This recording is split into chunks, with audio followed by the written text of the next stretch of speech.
గుణదల తిరణాలు విజయవాడలో జరిగినాయి కదా. గేలి చేసినారు, పరిహాసమాడినారు. ఎంత బాధాకరమైన విషయం అంటే నిజంగా వీళ్ళకి మనసులు ఎలా వచ్చినాయి అర్థం కావట్లేదు. ఇది పాపం.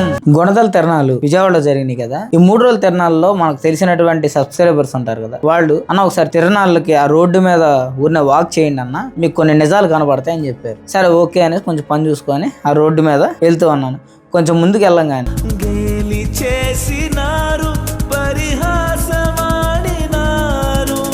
నోరు మెదుపలేదా ప్రేమ, బదులు పలుకలేదా ప్రేమ.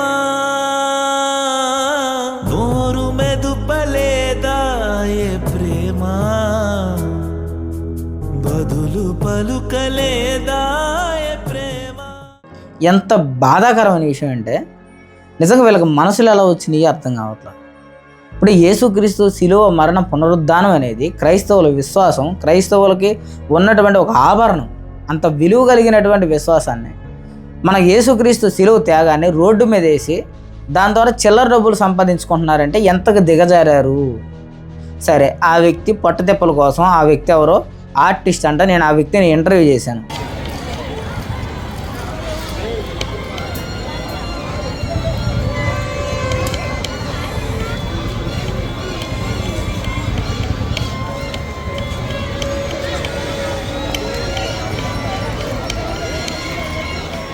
ఆ వ్యక్తిని అడిగాను, అన్న ఎందుకన్నా ఇలా వేశారు యేసుక్రీస్తుది ఇలా బొమ్మ చిహ్నాన్ని ఎలిగే ఎందుకు వేశారని అడిగితే తన అన్నాడు, భోజనం కోసం, ఖర్చుల కోసం అని చెప్పాడు. సరే అయిపోయింది, నేను వచ్చేసాను. కనీసం అక్కడ ఉన్నటువంటి ఆ బొమ్మను చూసిన వాళ్ళు ఆ వ్యక్తిని లేపేసి అక్కడ నుంచి అదంతా కడిగి, ఎవరికి రోషం రాలేదా, ఎవరికి పౌరుషం రాలేదా కొంచెం కూడా? ఇప్పుడు మీ అమ్మగారు బొమ్మ ఫోటో పట్టుకొని ఎవడైనా రోడ్డు మీద అడుక్కుంటున్నాడు అనుకో, ఎవరైనా అట్లా వెళ్తూ ఉంటే కింద పరిచి మీ అమ్మగారి బొమ్మ, మీ నాన్నగారి బొమ్మ అక్కడ పరిచి వెళ్తూ ఉంటే అడుక్కుంటున్నాడు అనుకో, ఎలా ముఖం మీద డబ్బులు వేస్తున్నారు అనుకో, మీకు ఎలా ఉండేది ఊహించుకోండి. ఒకసారి ఊహించుకోండి. అంటే మీ అమ్మ మీ నాన్న కంటే యేసుక్రీస్తు అంత చిన్నోడికి కనబడుతున్నాడా నీకు? యేసుక్రీస్తుని నమ్ముకున్నాము అని ఆయన ఎవరో తెలియదు అన్నట్టు ఆయన ముష్టోడుగా మీరు భావిస్తున్నారే, చిల్లర జల్లుతున్నారు ముఖం మీద. చూడండి, అయితే ఒక ఇద్దరు పిల్లలు చూడండి, వాళ్ళమ్మ నా దగ్గర ఉండి రూపాయి డబ్బులు ఇచ్చి అలా ముఖం మీద ఇసురు అనగానే ఆ పిల్లలు అలాగా అక్కడ ఇసిరేసి వెళ్ళి దండం పెట్టుకుంటున్నారు. ఈ రోమన్ క్యాథలిక్ చర్చికి సంబంధించినటువంటి ఈ జాతరకి వెళ్ళే ప్రతి ఒక్కరికి నేనేం చెప్తున్నానంటే, వాళ్ళు ఎలాగో పట్టించుకోరు, వాళ్ళకి యేసుక్రీస్తు అక్కర్లేదు. యేసుక్రీస్తు గురించి అసలు ఏమీ పట్టదు. ఆయన చనిపోయాడని, ఆయన తిరిగి లేచాడని ఏమి పట్టదు. ఏదో వాక్యాల రూపంలో చెప్పుకుంటారు కానీ ఏ పౌరుషం రాదు, జాగ్రత్తలు తీసుకోరు. వాళ్ళు ప్రవేశపెట్టిన జాతరే కదా, అక్కడ జరుగుతున్న వాళ్ళ అండర్లోనే ఉండిద్ది కదా. అక్కడ నుంచి రౌండ్ చేస్తే అసలు బయట ఏం జరుగుతుందో వాళ్ళంతా తెలుసు కదా. తెలిసినప్పుడు అక్కడ ఆ శిలువ మరణ పునరుద్ధానికి సంబంధించిన చిహ్నాన్ని వేసి ఒక వ్యక్తి అడుక్కుంటూ ఉంటే దాని మీద ఈ రోమన్ క్యాథలిక్ సంబంధించిన వాళ్ళందరూ వచ్చిన వాళ్ళందరూ డబ్బులు చిల్లర అలా ఇసురుతుంటే, అంటే మీతో చిల్లర ఇసిరించుకుంటాక ఆయన చనిపోయింది శిలువలో. ఆ శిలువ త్యాగాన్ని మీకు ఇచ్చింది. శిలువ అంటే ఏంటి? మన పాపాలకు మారుగా యేసుక్రీస్తు చనిపోయిన రానది. ఆయన శిలువ మీద కరిచిన రక్తానికి గుర్తులేంటి? ఆ గుర్తులు కూడా వేశాడు. ఆ గుర్తులు దేనికి వేశాడు? ఆ రక్తానికి గుర్తులు, ఆ మేకులు, చీరలు దేనికి వేశాడు అక్కడ? అవి దేనికి? క్రైస్తవ విశ్వాసానికి దేనికి? మన పాపాన్ని కడిగిన రక్త దారులు అవి. ఆ చిహ్నాన్ని వేశారు. ఆ చిహ్నంలో డబ్బులు వేయించుకుంటూ చేశాడా యేసుక్రీస్తు? కనీసం ఆ సరౌండ్లో ఏం జరుగుతుందో కూడా ఎవరికి పట్టదు.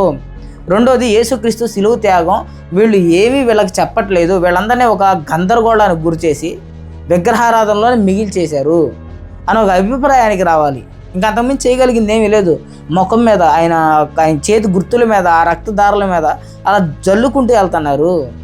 నా పాయింట్ ఏంటి అంటే, అసలు మీరు అక్కడ ఏం చేస్తున్నారు? నా కడుపు రగిలిపోయింది. బుద్ధి జ్ఞానం. నేను ఇప్పుడు రోమన్ క్యాథలిక్ వాళ్ళనే కాదు, దాని ఫాలోవర్స్ని అడుగుతున్నాను, లేకపోతే అక్కడికి వెళ్ళిన క్రైస్తవులందరూ అడుగుతున్నాను, మీరు మూఢభక్తి చేస్తున్నారా? లేకపోతే ఆయన శిలువ మరణ పునరుద్ధానం మీకు తెలుసా? అసలు ఆయన ఎందుకు చనిపోయాడో తెలుసా? మన పాపాల కోసం తెలుసా? ఆయన పాపుల రక్షకుడు అని తెలుసా? ఆయన సింహాసనం అత్యున్నత సింహాసనం అని తెలుసా మీకు? బాధ్యత లేదు. చాలా బాధతో మాట్లాడుతున్నాను, తెలుసుకోండి. ఇలాగ డబ్బులు ఇసిరిపించుకుంటాను కదా ఆయన శిలువ మీదకి ఎక్కింది. పట్టించుకోండి.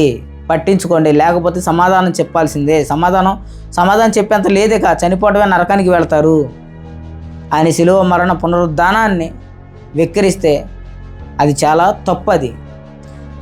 శిలువను గూర్చిన వార్త నశించుతున్న వారికి వెర్రితనం, రక్షించబడుతున్న వాళ్ళకి దేవుని శక్తిని రోడ్డు మీద వేసి ఆ చిహ్నాన్ని గుర్తు చేసుకొని దాని మీద చిల్లర విసురుతారనా? బుద్ధి జ్ఞానం లేదు, బుద్ధి జ్ఞానం తెచ్చుకోండి. ఇది పాపం, ముమ్మాటికి పాపం.